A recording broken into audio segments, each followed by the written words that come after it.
Hi my tears, இன்னைக்கு நம்ம விகித சம் தான் நம்ம பார்க்க போறோம். இப்ப பாருங்க, இப்ப என்ன கொடுத்துருக்காங்க நமக்கு 4 பவர் 3.5 இஸ்டு 2 பவர் 5 என்பதன் சமான விகிதம் என்ன அப்படின்னு கேட்டிருக்காங்க. அதுக்கான ஆப்ஷன்ஸ் கீழே கொடுத்துருக்காங்க இல்லையா. இப்ப இந்த மாதிரி பவர்ல இருக்கால என்ன நம்ம செய்வோம், இப்ப இத நம்ம பவர்ல என்ன கொடுத்துருக்காங்களோ இங்க கொடுத்துருக்க நம்பரை அத்தனை முறை நம்ம எழுதுவோம், மல்டிபிள்ல எழுதுவோம் இல்லையா.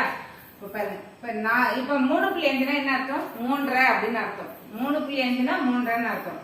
அப்ப 4 பவர் 5 ஈஸ்ட்னாலே நம்ம வந்து டிவைட்ல எழுதணும், வகுத்தல்ல எழுதணும். 4 பவர் 3.5 டிவைடட் பை 2 பவர் 5. இப்ப இதை எப்படி எழுதலாம்னு சொல்லுங்க. இப்ப 4 பவர் 3.5னா 3ன்னு சொல்லியிருக்கான். அப்ப 3 முறை எழுதி அப்புறம் ஒரு அரை முறை எழுதணும். ஆஃப் 4 இன்ட்டு 4 இன்ட்டு 4 இன்ட்டு இப்ப இதெல்லாம் ஒரு முறை எழுதிருக்கோமா. இப்ப 4 பவர் 0.5 அரைங்கிறத நம்ம 0.5 எழுதலாம் இல்லையா. இப்ப டிவைடட் பை இப்ப 2 5 முறை எழுதுங்க. 2 இன்ட்டு 2 இன்ட்டு 2 இன்ட்டு 2 இன்ட்டு 2. இப்ப பாருங்க, இப்போ 0.5 அரைன்னு சொல்லிருக்கோம். அப்ப இதை எப்படி எழுதலாம்னா √4 அப்படின்னு எழுதிக்கலாம்.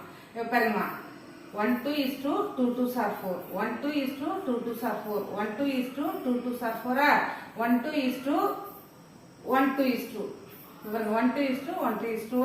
இப்ப பேலன்ஸ் கீழே டினாமினேட்டர் எல்லாமே நமக்கு கேன்சல் ஆயிடுச்சு. இப்ப மேல உள்ளது மட்டும் பாருங்க, ஒரு 2 1 இருக்கா, 2 இன்ட்டு √4 ஏன்னா 0.5னா அரைன்னு அர்த்தம். அப்ப அதை எப்படி எழுதலாம், நம்ம √4ன்னு எழுதலாம். டிவைடட் பை கீழே ஒண்ணுமே இல்லை, டினாமினேட்டர் எல்லாமே கேன்சல் ஆயிட்டு 1 தான் இருக்கு. அப்போ இதுக்கு 4க்கு √4க்கு எடுத்தா என்ன கிடைக்கும் நமக்கு 2. அப்ப 2 இன்ட்டு 2 டிவைடட் பை 1. அப்ப ஆன்சர் 2 2s are 4/1. அப்ப இதை நம்ம வந்து ரேஷியோல எழுதணும்னா எப்படி எழுதுவோம், 4:1. அப்ப நமக்கான ஆன்சர் என்ன, ஆப்ஷன் பி.